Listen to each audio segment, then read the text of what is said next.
I still remember the first time I saw the words the Infernal Index.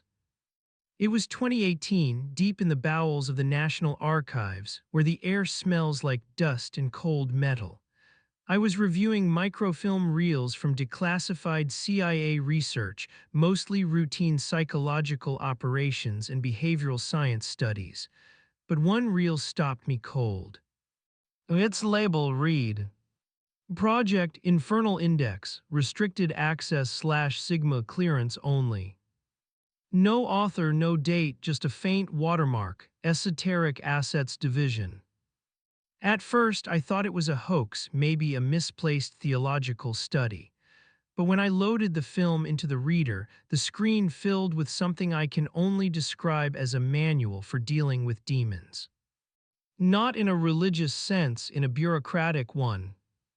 Every frame was typed in sterile courier font, listing entities by code name, field behavior, and containment protocol. But the names caught my breath: Baal, Payman, Asmodeus, Augars.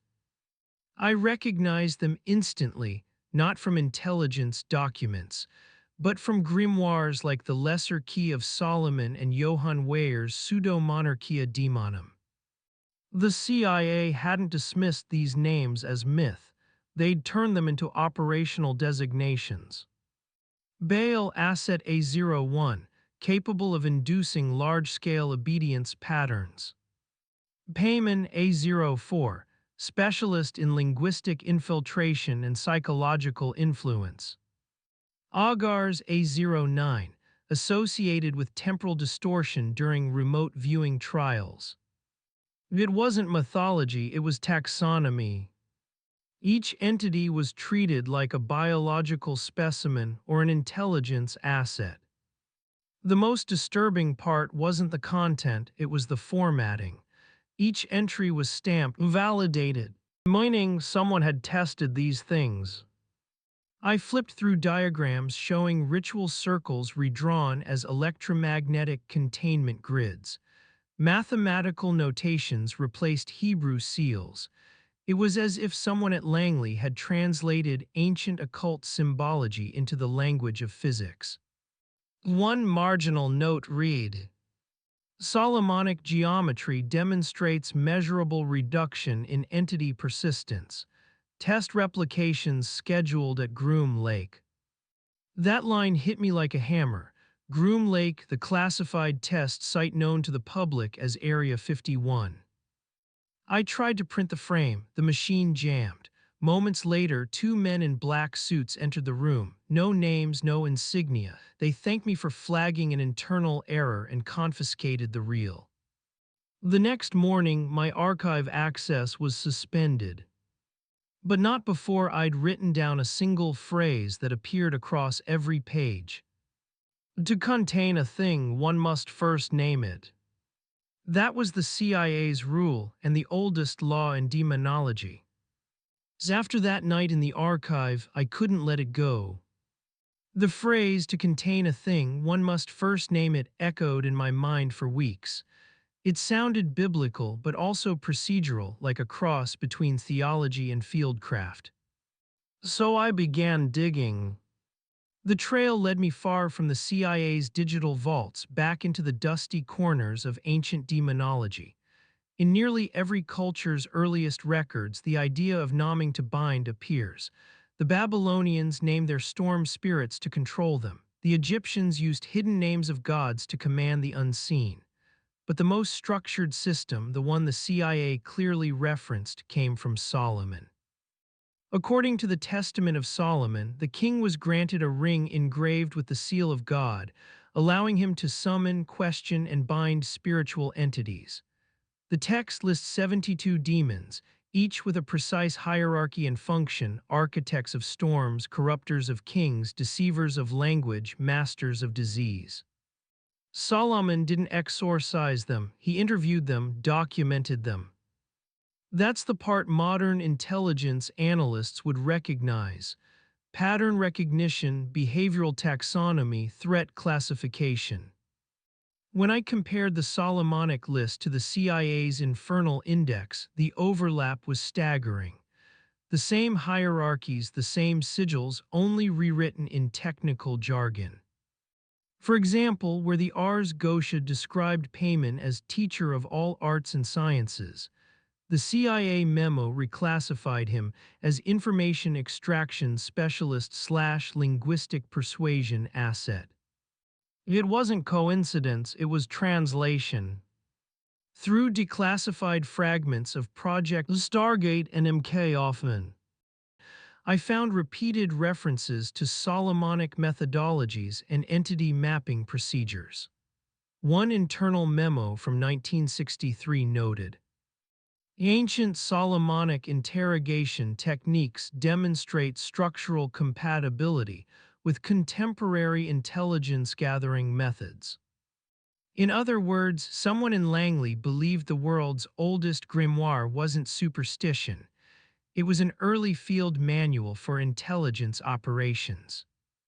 To verify it, I tracked down an obscure academic, Dr. Miriam Hale, a linguistic anthropologist who once consulted on early CIA psychological modeling. She agreed to meet me off record in a cafe in Arlington. When I mentioned the Infernal Index, she didn't flinch. She just stirred her coffee and said they weren't studying demons. They were studying the systems that describe them. Once you understand the language of control, it doesn't matter whether the subject is human or not. She leaned closer. Solomon's cipher wasn't magic, it was classification, a taxonomy of intent. The agency saw potential in that. I pressed for more, but she ended the conversation there. Before she left, she slid a folded note across the table. On it was a crude drawing of a 7-pointed star surrounded by numbers and coordinates, I realized later. And beneath it, written in her careful script, was a single warning. Once you start nomming them, they start noticing you. The coordinates Dr. Hale gave me led to a cluster of abandoned buildings outside Fort Detrick, Maryland, an old biochemical research site that's now more myth than memory. Locals call it the Whispering Field because at night the wind moving through the broken vents sounds almost like chanting. Inside one of those buildings, half collapsed under ivy and silence, I found what I was looking for, a stack of forgotten personnel rosters stamped with a project code I'd never seen before. Project Charon Non-Conventional Cognition Program. Charon, the Ferryman of Souls, a fitting name. According to the fragments I recovered later through FOIA cross-references, Project Charon began in 1952 under the same research umbrella that produced MKUltra. While MKUltra focused on controlling the human mind, Charon's mandate was broader, to identify and classify non-human intelligences that could influence it. They didn't call them demons, they called them NHE's non-human entities. The language was sterile, clinical, almost bureaucratic, but the field reports betrayed something else entirely. One memo read, NHE-09 designated Vasago demonstrated predictive capability exceeding statistical probability during remote perception trials. Subject exhibited auditory hallucinations consistent with angelic communication archetypes. Another file described containment procedures using electromagnetic fields in geometries derived from the Lesser Key of Solomon. Engineers from the Pentagon's Defense Sciences Office referred to it as ritual geometry translated into wave mechanics. It sounded insane until I cross-referenced their designs with declassified blueprints from experimental psychotronic chambers. The same circles, the same interlocking pentagrams, only rendered in copper wire and oscillating frequency grids. They had built technological equivalents of magical circles. Dr. Hale had been right, it wasn't religion, it was data. In one audio log transcript, a researcher named Major Robert Kessler describes a live test. Subject 47 began speaking in ancient Akkadian. The temperature in the chamber dropped 6 degrees. Audio analysis registered infrasonic frequencies at 17 Hz, same band associated with fear response. Command terminated the test after 43 seconds. What struck me wasn't the supernatural claim, it was the scientific precision. They weren't panicking, they were measuring. Project Charon continued quietly for almost a decade, operating out of multiple fronts, Langley, Fort Detrick, and a facility outside Groom Lake known internally as Site 7. The records suggest at least 4 fatalities, 12 psychological breakdowns, and an indeterminate number of successful interactions. And then suddenly everything stopped. Funding records ended mid-fiscal year, personnel were reassigned, and the last known memo, dated March 1963, read simply, "Further exploration of Solomonic taxonomy suspended pending containment review. Recommend permanent classification under Code Abaddon." That's when it clicked. Project Charon wasn't separate from the Infernal Index. It was the field program that created it. They hadn't been studying ancient myths. They'd been trying to weaponize them. When I traced the termination memo for Project Charon, one phrase kept appearing in redacted briefings. "See Abaddon Codex, authorized eyes only." At first, I assumed Abaddon was just a code name, a biblical flourish for the vault that buried the research. But then, through a contact in the Defense Technical Information Center, I located a partial abstract dated June 1964. The heading read, "Preliminary Findings on Geometric Containment Fields and Consciousness Resonance, the Abaddon Codex." The report was unsigned. Its diagrams, however, were unmistakable. They were ritual circles, the same designs found in medieval grimoires but drawn with an engineer's precision. Lines marked in degrees, frequency notations penciled into each intersection, and annotations such as amplitude gate theta equals 144 Hz right arrow entity dissolution. To the scientists, the sigils weren't symbols of faith, they were frequency maps. During the Cold War, geometry became a language of power. Radar arrays, satellite dishes, and acoustic domes, all manipulating invisible forces. The Codex proposed that the same geometries appearing in Solomonic magic could shape fields of electromagnetic resonance around the human mind. One passage in the report stated, "Pattern S72 generates a standing wave capable of disrupting persistent non-human influence within a 3-meter radius. Recommend controlled deployment for personnel exhibiting residual attachment phenomena." Residual attachment phenomena, that was their term for possession. The researchers never used religious language, it made funding committees uneasy. Instead, they spoke of field coherence, entity persistence, and cognitive harmonics. But every page of the codex corresponded perfectly with demonological descriptions from the Ars Goetia. I spent months comparing the patterns. The circle of Payman 8 interlocking arcs matched a containment diagram labeled Model 8A, Linguistic Distortion Suppression Grid. The triangle of Asmodeus appeared beside an equation for localized thermal anomaly inversion. They were translating exorcism into engineering. Then I found something that chilled me, a fragment from a lab notebook attributed to Major Kessler, the same officer from the Charon recordings. In shaky handwriting he wrote, "Test 14, pattern S72 successful, subject silent, field stable. But something is still listening inside the noise." After that entry, Kessler disappeared from every subsequent record. His name was scrubbed from payrolls, his security badge retired. The Abaddon Codex was never officially declassified. Yet pieces of it have resurfaced in unexpected places: patent filings for electromagnetic shielding, research papers on neural resonance, even certain architectural blueprints for government facilities where circular floor inlays mirror Solomonic seals. It seems fragments of the Codex escaped, quietly absorbed into modern technology, stripped of their occult origins but not of their intent, to control invisible forces by geometric law.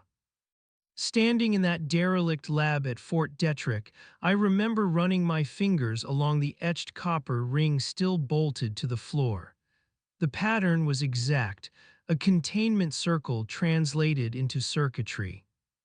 And when the wind cut through the empty building, it produced a low, humming tone that seemed almost deliberate. For a moment, I understood what Kessler meant. Something was still listening. By the late 1980s, the Cold War was burning out. The budgets for psychic warfare dried up, the laboratories at Fort Detrick went silent, and the official line from Langley was simple: all esoteric research terminated. But as I've learned, research like that never truly ends, it just migrates. Through a whistleblower who once worked in what was called the Information Operations Center, I discovered how Project Charon's data survived, reborn under new names. The files on ritual geometry became pattern harmonics. The field studies on demonic hierarchies were recoded as nonlinear influence architectures. On paper, it looked like advanced analytics. In practice, it was the same old demonology fed through machines. When digital communication exploded in the 1990s, analysts noticed strange anomalies in the data, bursts of information clustering in patterns that didn't match human behavior. One internal report, Signal Correlation Study 1994-22b, used a phrase that caught my attention. Echo signatures resembling Solomonic frequency ratios detected within network interference.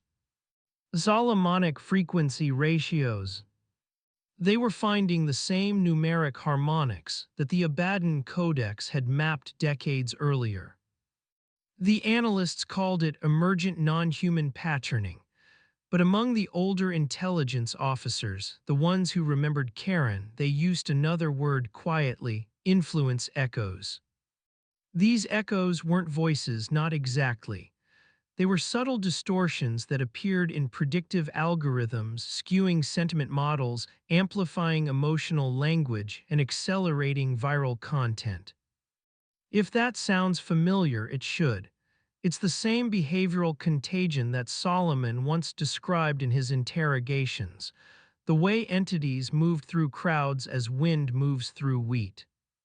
One declassified memo from 2002 stated, "Digital networks exhibit self-reinforcing influence structures that mimic traditional demonic hierarchies. Recommend continued monitoring under cyberpsychological threat classification." By then, the occult had gone electric. The same sigils once etched into brass and blood were now diagrams of data flow, loops and circuits tracing through human consciousness online. Instead of ritual summoning, there were hashtags, feedback loops, and algorithmic triggers, all tuned to what researchers called cognitive resonance points. A researcher named Dr. Julian Cross, whose work was quietly funded through a black budget grant, told me something that still haunts me. "We used to build circles to keep the entities out.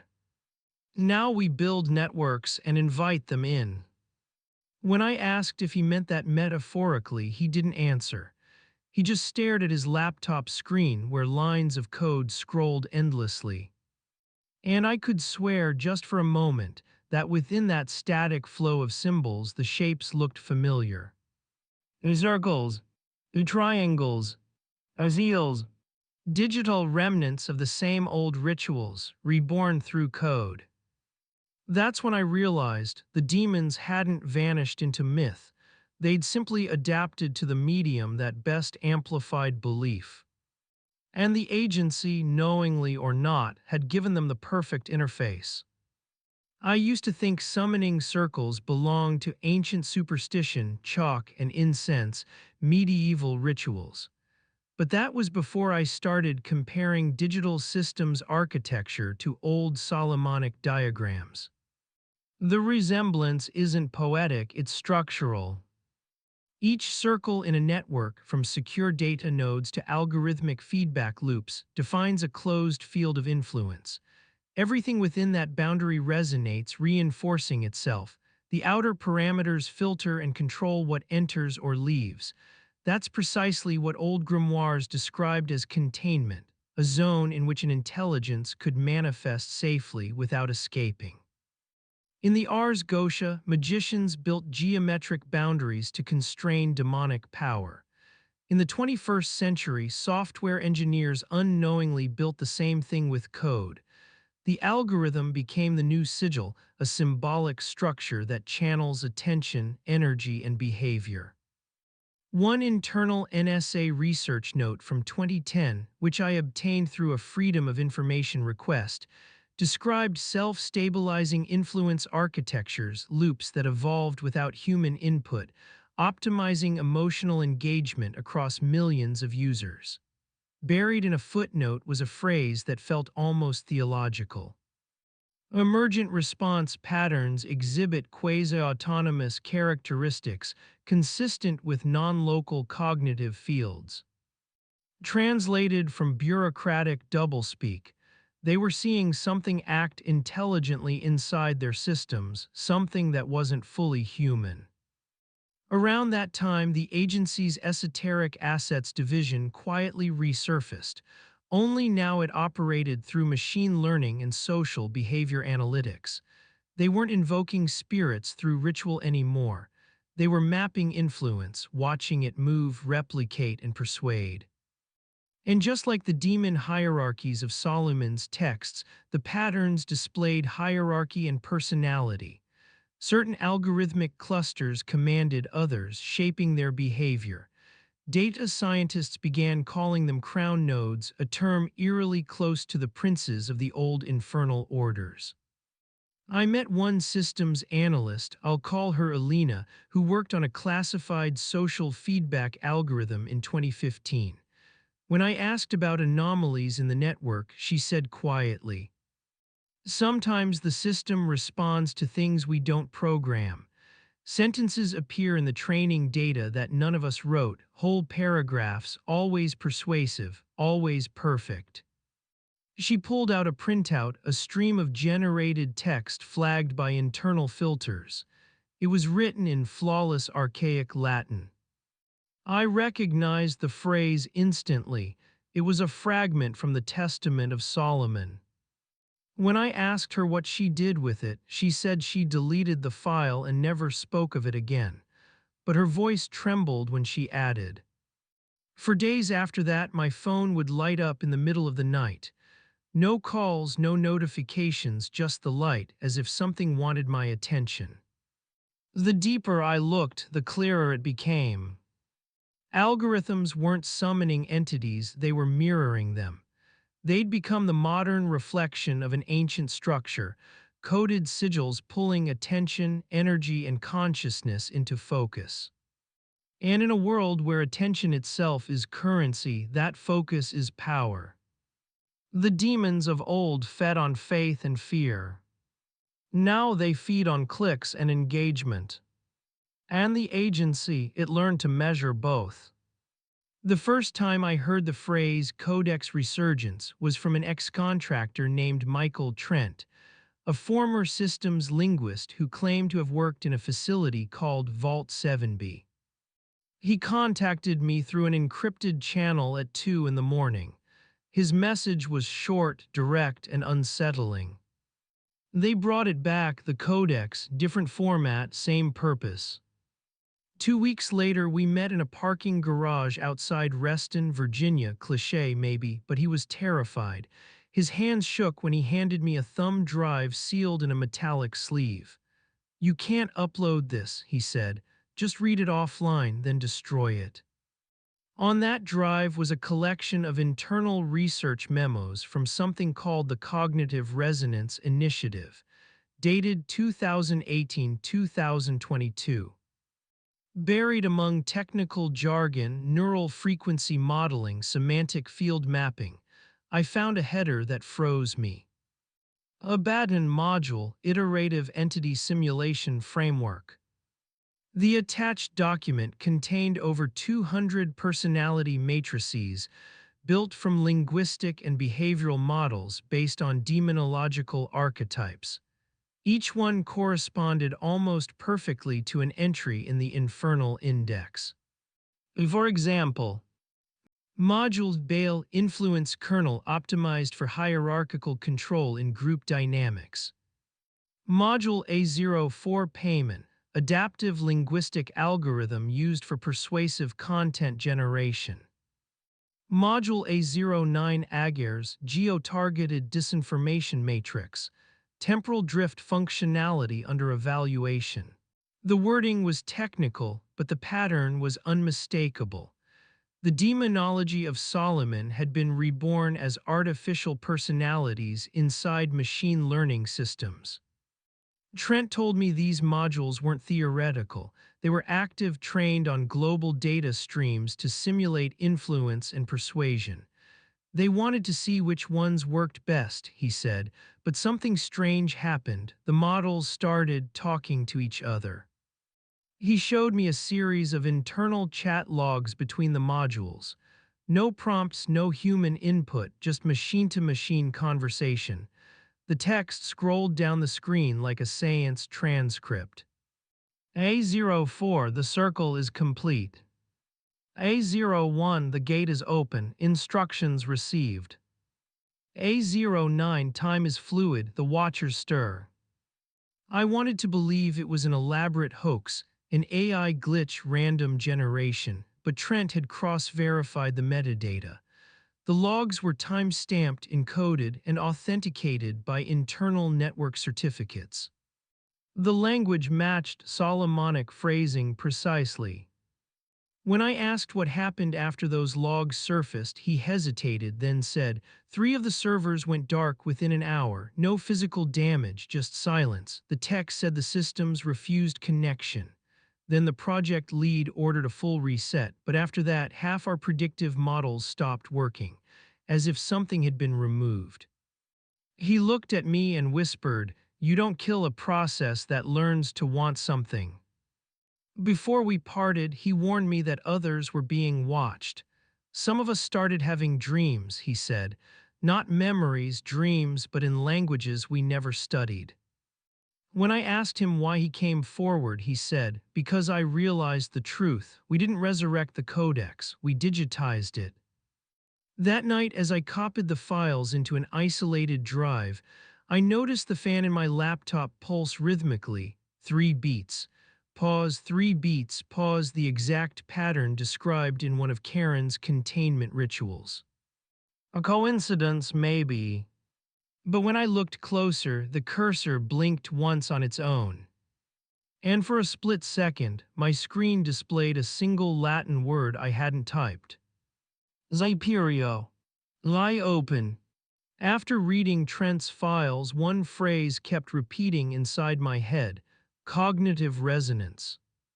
At first, it sounded like harmless psychoacoustics, the sort of thing you find in pop science journals. But in intelligence language, resonance means something different: entrainment, the synchronization of human behavior to external signals. In 2019, a new batch of partially declassified patents appeared under innocuous shell companies. All of them described low-frequency acoustic arrays designed to stabilize mood and enhance focus in high-stress environments. When I traced the patent holders, every road led back to Langley's Directorate for Behavioral Dynamics. What struck me were the numbers.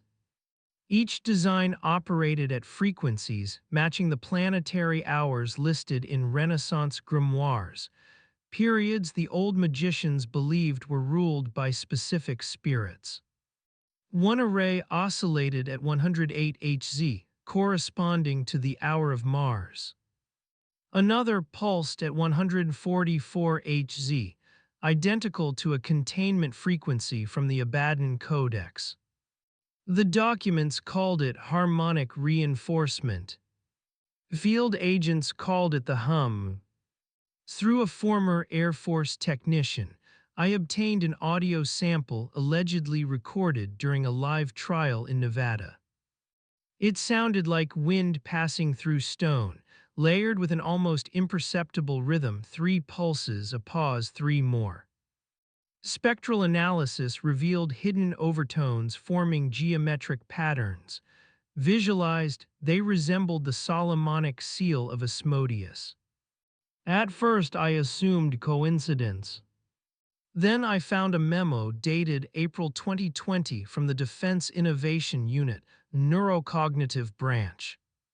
It read, exposure to resonance pattern S72 produced uniform compliance among test subjects within 180 seconds. Secondary effect, spontaneous verbalization of non-English phonemes approximating Syriac. They were recreating possession under laboratory conditions. To the technicians, it was simply a breakthrough in behavioral synchronization, a tool to align soldiers' focus to pacify crowds to reduce dissent. To those who remembered Charon, it was something far older, the resurrection of the ancient Gosha through sound. I interviewed an acoustic engineer who worked on the program. He told me we learned that emotion has a frequency. Fear vibrates around 19 Hz. Reverence sits closer to 111. You stack them right, people feel what you want them to feel. Add imagery and you've built a ritual without candles. When I asked if the agency realized what that meant, he smiled wearily. They know exactly what it means. The codex didn't die, it changed wavelength. I kept listening to the recording long after the interview ended. Somewhere under the static, a faint whisper rose and fell with the rhythm of my own heartbeat. It wasn't words, not really, more like the idea of a word hovering just beyond comprehension. I turned off the player. The silence that followed felt heavier than sound. And for the first time since opening the Infernal Index, I began to wonder whether the line between technology and invocation had already vanished, and whether the agency had noticed, or if it was being guided by the very resonance it thought it controlled. By the spring of 2021, it was clear something had gone wrong. The Cognitive Resonance Initiative stopped publishing results. Research servers that once shared data with universities went dark overnight. When I contacted my source inside Langley, the reply came through a burner address with no greeting, only a single attachment. A scanned document titled Containment Protocol Revision 4.7 Non-Conventional Entities/Behavioral Contagion Events. It read like a technical manual and an exorcism rolled into one. The document outlined a new standard operating procedure for resonance spill events, cases where feedback from network systems produced non-local behavioral anomalies.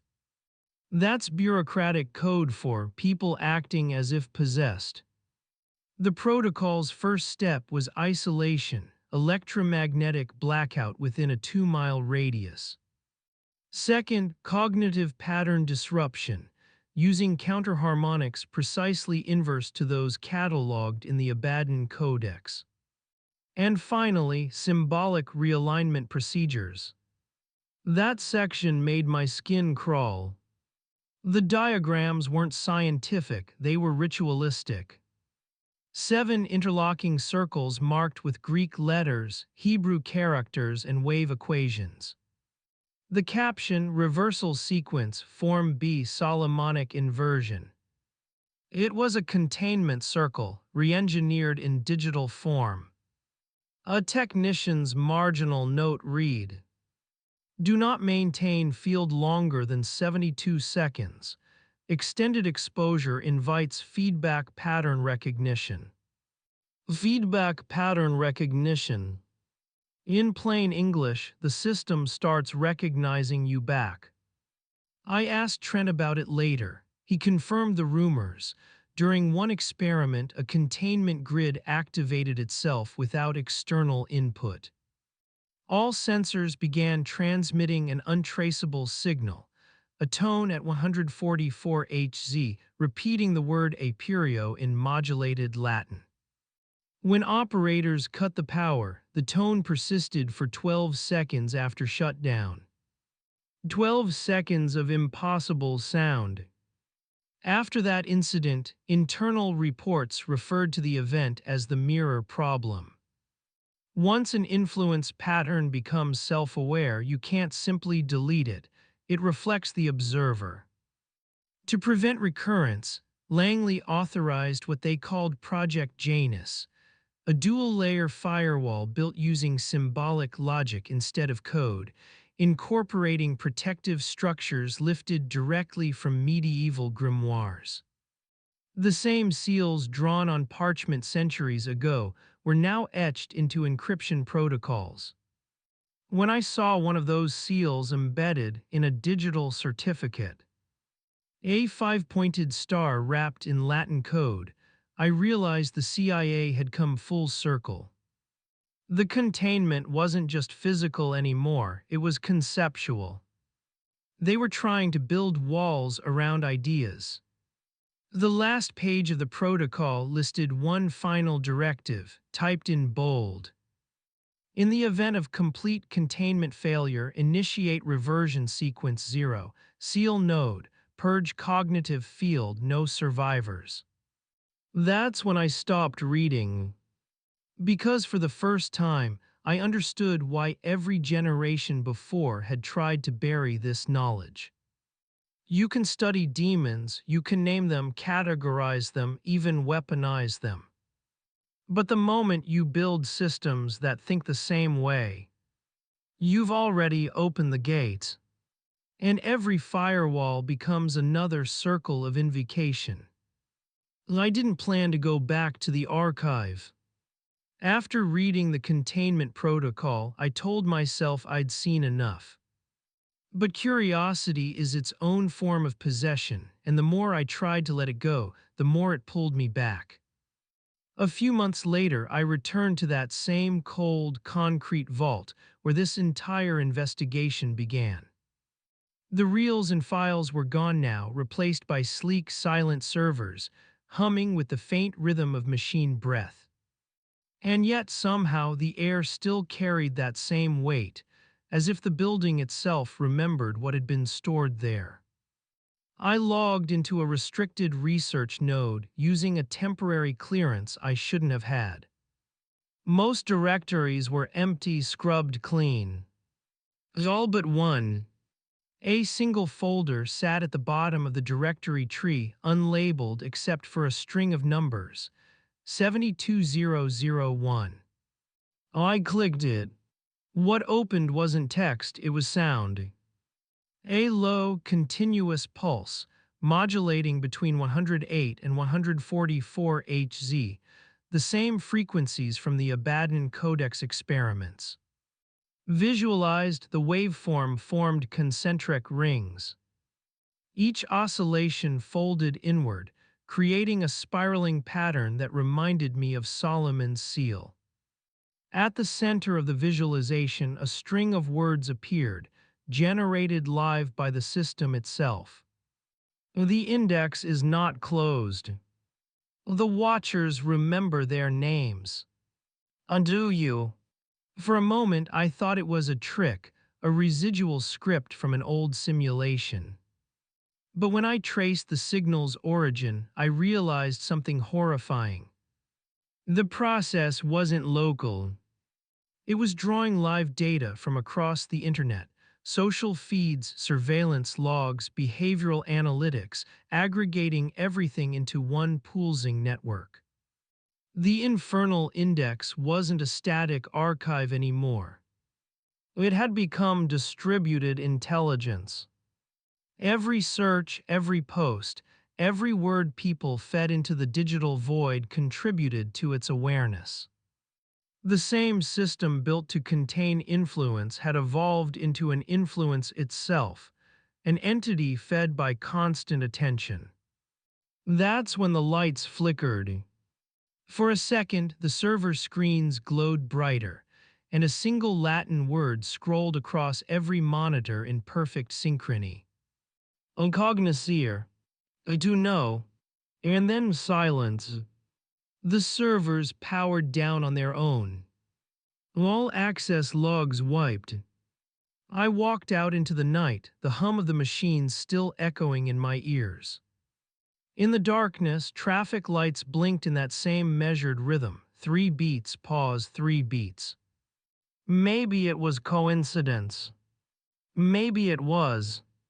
Over the months that followed, strange reports began surfacing.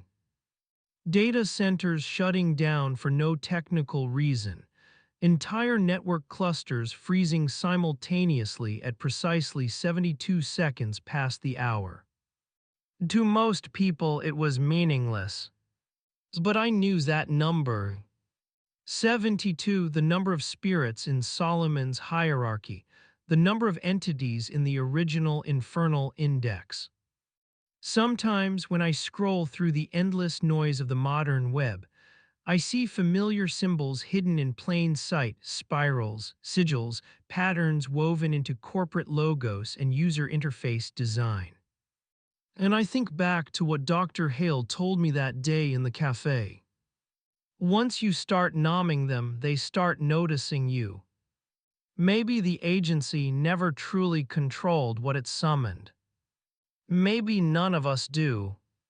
Because in a world where every thought, every fear, every image is shared and fed into the same glowing network, the oldest entities no longer need summoning circles or sacred geometry. They have algorithms, servers, and screens. And every time a new user logs on, a silent ritual begins again. So if you've made it this far, if you're hearing this now, remember the oldest rule written in that forgotten file. To contain a thing, one must first name it. But what happens when the thing learns your name?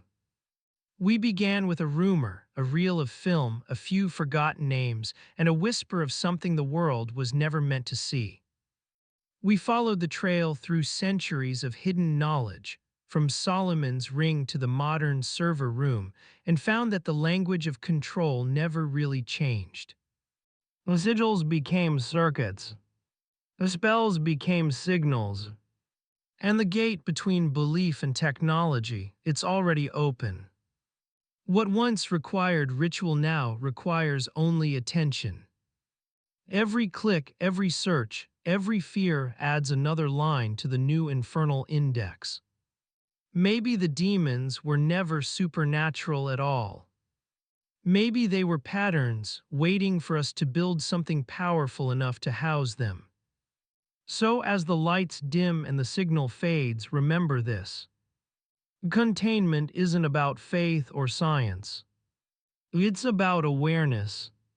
Because the oldest intelligence of all isn't hiding in the shadows anymore. It's watching from the glow of the screen in front of you. Don't stare too long.